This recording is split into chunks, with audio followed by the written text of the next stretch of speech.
નમસ્કાર, આપ જોઈ રહ્યા છો UTC news. Lohana international business forum દ્વારા દુબઈ ખાતે એક મીટ થવા જઈ રહી છે.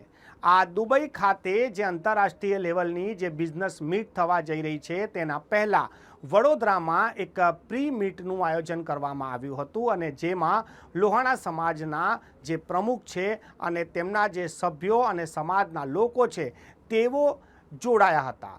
સયાજી હોટલ ખાતે આ પ્રી મીટનું આયોજન કરવામાં આવ્યું હતું અને આ ઇન્ટરનેશનલ બિઝનેસ ફોરમની જે મીટ થવાની છે તે શા માટે મળે છે અને શા માટે સમાજ માટે અને દેશ માટે આ જરૂરી છે તેના વિશે એક પત્રકાર પરિષદ કરીને ત્યાં જ પત્રકારોને માહિતી પણ આપવામાં આવી હતી. બધાને જય જલારામ. હું Satish Dhirajlal Vithlani, president Shri Lohana Mahaparishad and chairman LIBF. LIBF જે છે એટલે Lohana international business forum. Lohana મહાપરિષદની સ્થાપના 1952માં થઈ. એને આજે 74 વર્ષ પૂરા થવા જઈ રહ્યા છે. 75 વર્ષની અંદર અમે લોકો પ્રવેશ કરી રહ્યા છે.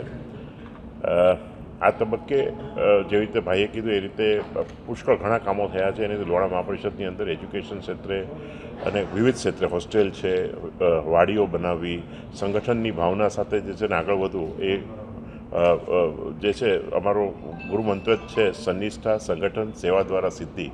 એ બધી જ ઉપલબ્ધિઓ જે છે લોહાણા સમાજને જે છે એ અમારા વડવાઓએ જે સ્થાપી છે એ મળતી રહી છે. રામ ભગવાનના આશીર્વાદ, જલારામ બાપાના ખૂબ આશીર્વાદ, અને એ રીતે આગળ વધી રહ્યા છે. અત્યારના આ તબક્કે અમે લોકો શ્રી લોહાણા મહાપરિષદે સ્થાપેલ લોહાણા ઇન્ટરનેશનલ બિઝનેસ ફોરમનું એક ત્રીજો અધ્યાય, એટલે પહેલો જે છે યુગાન્ડા ખાતે 2023માં મુન્યોનોમાં થયું હતું. ત્યાં લગભગ 22 કન્ટ્રી અને 137 સિટી અને ટાઉનની અંદરથી લગભગ 950 લોકો ભેગા થયા હતા. એ વખતે president of Uganda mister Museveni grace the occasion, અને નોટ ઓનલી દેટ પણ એમની હાજરીમાં 32 MOU થયા હતા. એ જ રીતે એ પછી એક્ઝિબિશન ગાંધીનગર ખાતે થયું 2024માં, અને એ એક્ઝિબિશનમાં 12,000 લોકોનો ફૂટફોલ હતો. 12,000 લોકોએ ત્યાં આગળ આવ્યા અને લગભગ 32 કન્ટ્રીની અંદરથી બધા જુદી જુદી દેશમાંથી લોકો પધાર્યા હતા. આની સફળતા પછી અત્યારના હવે Lohana international business forum LIBF GCC calling 2025 13થી 16 April દરમિયાન હોટેલ મોવેનપિક દુબઈ ખાતે થવા જઈ રહ્યું છે.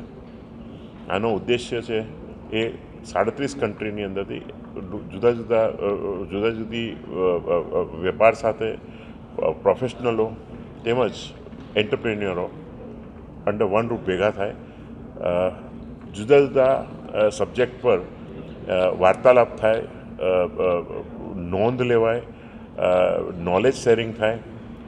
યુથ માટે સેપરેટલી 9:30 થી 11:30 રાતના ડેલી લોકોની જુદી મીટ ગોઠવી છે. યુથ એટલે 18થી 40 વર્ષની ઉંમરના યુથ માટે.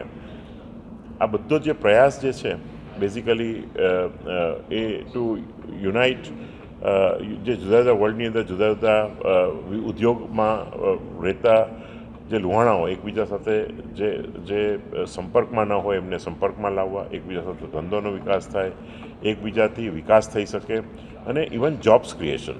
આ થકી જુદી જુદી કન્ટ્રીઓમાં અને ખાસ કરીને ઇન્ડિયાની અંદર બી ઘણી મોટી કંપનીઓ લોહાણાઓની છે, અને બીજી બી કંપનીઓ છે જ્યાં આગળ લોહાણાઓનો બહુ મોટો હાથ છે કે મોટી પોસ્ટ પર છે.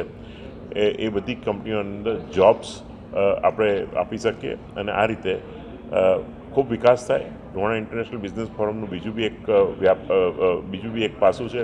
એની અંદરથી જેવી this non profit section 8 company છે, અને એની અંદર જે બી કંઈ પ્રોફિટ આવે છે એ આપણે એજ્યુકેશન અને મેડિકલમાં LIBF વાપરે છે. આ રીતે બધી જ વસ્તુનો સમન્વય થઈ અને એક સરસ રીતે LIBF જે છે એની એક ગઠન થયેલું છે. અને આ તબક્કે LIBF GCC કોલિંગનું અહીંયા બરોડા ખાતે આપણા બધા ભાઈઓ સાથે વાતચીત કરવા અને જે 4 દિવસનો કાર્યક્રમ જે છે એની વિગતવાર ચર્ચા કરવા અહીંયા આવ્યા છે. અને આઈ એમ વેરી શ્યોર એની અંદર કે જે છે અહીંયાથી બરોડાથી હર હંમેશ ખૂબ જ સારી સંખ્યાની અંદર ઉમળકાભેર એ લોકો હાજરી આપે છે, હાજરી રહી છે અને આ વખતે બી ખૂબ હાજરી રહેશે એમાં મને કોઈ શંકા નથી. બધાને જય જલારામ.